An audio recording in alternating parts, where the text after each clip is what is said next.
Quand on est hypersensible, on peut faire des erreurs sans s'en rendre compte. Des erreurs d'évaluation, mais aussi des erreurs de jugement qui risquent de t'entraîner dans une spirale de dévalorisation et d'isolement. Et je pense que tu ne veux pas de ça. Pas vrai? Je vais te proposer 3 cas de figure assez récurrents qui pourront t'intéresser. Prépare-toi, parce qu'on y va maintenant.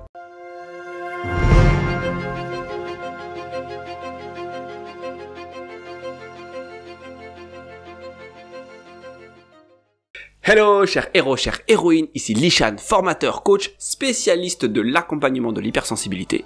J'espère que la force est avec toi aujourd'hui. Est-ce que ça t'arrive de tourner en boucle dans ta tête et de te noyer dans tes émotions? Ça t'arrive?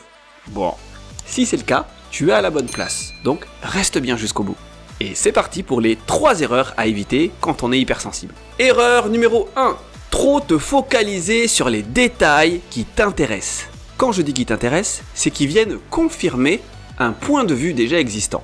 Donc, face à une situation difficile ou tendue. Exemple, tu as un bon ami, tu le vois régulièrement, mais depuis quelque temps, tu le vois un petit peu moins.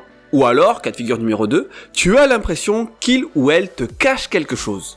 Et là, qu'est-ce que tu vas faire? Eh bien, tu vas te mettre à chercher dans tout ce que fait et dit cette personne des signes qui vont confirmer que ce que tu penses est bien réel.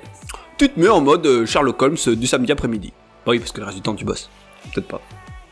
Et donc, tu remontes 3 mois en arrière pour voir le fil de vos discussions et remarquer le délai entre ton message et sa réponse. Et tu découvres à ton grand désarroi que ce délai augmente encore et encore. Ce qui va venir te confirmer que oui, cet ami t'évite.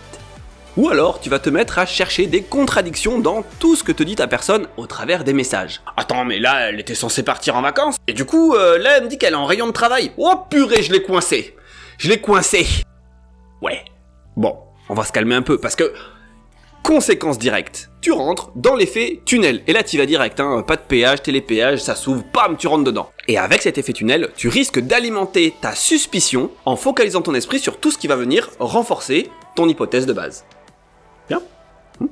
Mais résultat, tu oublies tout le reste. Comme par exemple le fait que tu lui avais envoyé un SMS et que lui t'a répondu sur WhatsApp ou sur Messenger. Ou qu'à un moment donné, tu as essayé de l'appeler et que la personne finalement a tapé à ton bureau et puis est venue te voir directement. Ça, c'est pas possible à croiser. Enfin, du coup, ça devient super compliqué parce que ça veut dire que tu tiens un tableau de toutes les interactions que tu as avec cette personne. T'as un problème en fait. Parce que il faut pas faire ça quoi. Maintenant, pour arrêter de se mettre la rate au courbouillon. 3 choses. Déjà, tu vas pouvoir regarder la situation dans sa globalité. Ce que vit ton ami. Peut-être qu'il y a des circonstances externes qui jouent sur ses réactions. Peut-être qu'il est surmené, peut-être qu'il y a de la charge mentale, peut-être qu'il vit une situation de crise alors que tu ne le sais même pas. Et si jamais ça ne suffit pas à t'aider à prendre du recul, trouve une autre personne qui n'a rien à voir avec la situation. Et de préférence, quelqu'un qui ne pense pas du tout de la même façon que toi. Parce que si jamais tu trouves une personne qui pense de la même façon que toi, bah, tu vas lui exposer les faits, elle va tirer les mêmes conclusions, ça va te conforter, ça va pas t'aider. Trouve quelqu'un vraiment qui ne pense pas comme toi, avec qui peut-être t'es régulièrement en désaccord. Ensuite, explose-lui les faits. Et si jamais elle est pas d'accord avec toi, bah, ok, t'as une façon de voir les choses différemment. Et si jamais elle est d'accord avec toi, eh bien peut-être que effectivement il y a anguille sous roche. Et là, ça te permet d'aller à la 3e partie, demander. C'est important d'aller demander, d'aller questionner ton ami, parce qu'à un moment donné, tu auras beau extrapoler dans tous les sens, tu n'auras jamais le fin mot de l'histoire. Savoir demander, ça sera toujours mieux que simplement imaginer. Tu vois le truc? Bon. Erreur numéro 2. De donner de l'importance qu'à tes émotions les plus fortes face à une situation tendue. Reprenons le cas de ton ami qui t'évite ou de ton ami qui te cache des choses. Souvent, tu te concentres sur tes émotions les plus fortes, telles que la colère, la tristesse, la peur, et ces émotions vont s'amplifier. Du coup, vont devenir de l'indignation ou de l'injustice, du désespoir ou de l'angoisse. En gros, tu te mets en mode drama, quoi. Bah oui, non mais c'est pas grave, moi aussi je le fais des fois, hein. C'est juste qu'il faut savoir s'arrêter au bon moment en fait. Et là, tu te noies dans des sentiments d'abandon, de rejet, et tu te demandes pourquoi toi, encore et encore. Oui, tu peux faire ça, c'est en mode oh mon dieu, tu vois. Ouais. Ou alors, dans le cas où la personne te cache des choses, tu connectes avec le sentiment de trahison et tu commences à devenir super suspicieux. Et là, tu veux comprendre ce que fait la personne, qu'est-ce qu'elle fait, quand, avec qui, pourquoi, et là tu passes en mode contrôle. Mais c'est pas super agréable non plus, hein. Non. Et conséquence directe, tu te fixes sur ces ressentis intenses, prétextant que tu es hypersensible et que tu vis les choses à fond. Alors oui, je suis ok pour dire qu'avec le tempérament hypersensible, tu peux avoir des émotions qui sont très intenses. Mais ça ne veut pas dire que seules les émotions intenses ont de l'importance. Tu as accès à une énorme palette émotionnelle. Serre-toi-en. Parce que si tu te concentres uniquement sur les émotions intenses, tu t'enfermes sur une seule palette émotionnelle. Et ça c'est dommage, parce qu'il y en a peut-être d'autres dans cette situation, des émotions peut-être plus nuancées et moins intenses. Donc maintenant, on arrête le mono-ressenti. Donc regarde quelles sont toutes les émotions que tu peux ressentir face à ces situations. Il y en a certainement qui vont nuancer les plus fortes, et même t'aider à sortir de cette tambouille un peu nauséabonde. Bah oui, n'y aurait-il pas un brin de courage, un soupçon de détachement et une pincée de confiance ? Ce que tu peux faire aussi, c'est en parler à des personnes qui ont vécu la même chose et qui ont pu gérer ça. Mais si tu fais ça, fais-le vraiment avec cette envie de comprendre comment les personnes ont fait pour pouvoir le reproduire. Parce que si tu ne veux pas sincèrement sortir de ce mode relationnel, ben tu risques de dire à l'autre que oui, mais ta situation, elle est quand même plus simple, la mienne, elle est quand même différente, elle est quand même pire, donc c'est normal que moi j'y arrive pas. Non, là, non. En plus, ton ami, je pense pas qu'il apprécie, donc vas-y avec l'envie d'apprendre quelque chose. Ok ? Je compte sur toi, hein. Erreur numéro 3. Prendre des conclusions personnelles pour des vérités universelles. Donc, face à une situation difficile ou tendue, reprenons le cas de l'ami qui t'évite ou de celui qui te cache quelque chose. T'as vraiment des super potes en fait, c'est bien.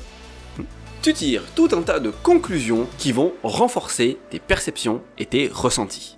Et oui, c'est un chemin. Tu te dis que les gens ne veulent pas être amis avec toi, peut-être parce que tu n'es pas intéressant ou suffisamment intéressante. Et dans le cas de la personne qui semble te cacher des choses, tu te dis que les gens ne sont pas fiables, et que le monde n'en vaut vraiment pas la peine. Conséquence directe, tu tires des conclusions qui deviennent des vérités absolues. Et c'est là que t'oublies ton hypersensibilité. Parce que tout à l'heure ça t'arrangeait bien. Tu te disais bah oui je suis hypersensible, je vis les choses à fond. Sauf que là, c'est ton hypersensibilité qui vient renforcer cette conclusion pour en faire une vérité. Tu projettes tout ça à l'extérieur en te disant que les autres ne sont pas fiables, ou qu'ils sont malveillants ou machiavéliques, ou alors tu te fais un bon petit effet boomerang, et tu te dis que t'es nul, que t'es incapable, et que tu vaux pas le coup. Pas cool. Et en fait, c'est là que tu pourrais dire que c'est ton hypersensibilité qui te fait aller trop loin. Rappelle la pensée en arborescence. Donc, maintenant, on arrête le dogmatisme. Wow. Maintenant, on arrête le... Ah bah oui, là, au bout de 22 fois, on arrête. Reste factuel et curieux. Voilà ce que tu pourrais te dire. Tiens, mon ami est moins présent. Je lui demande ce qui se passe pour lui ou pour elle. Et si besoin, va chercher les réponses. Ou encore, il est super évasif dans ses réponses en ce moment. Peut-être qu'il a besoin de temps pour lui, ou peut-être qu'il a besoin de parler. Tu vois ?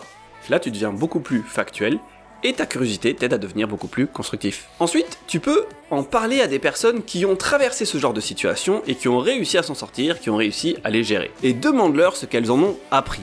Alors, si ces personnes te disent « Rien, j'ai rien appris, le monde c'est de la merde », va-t'en, fuis. Fuis le plus loin possible, là t'apprendras rien. D'accord ? Et trouve d'autres personnes jusqu'à ce que tu obtiennes une réponse satisfaisante. Ok, Dac ?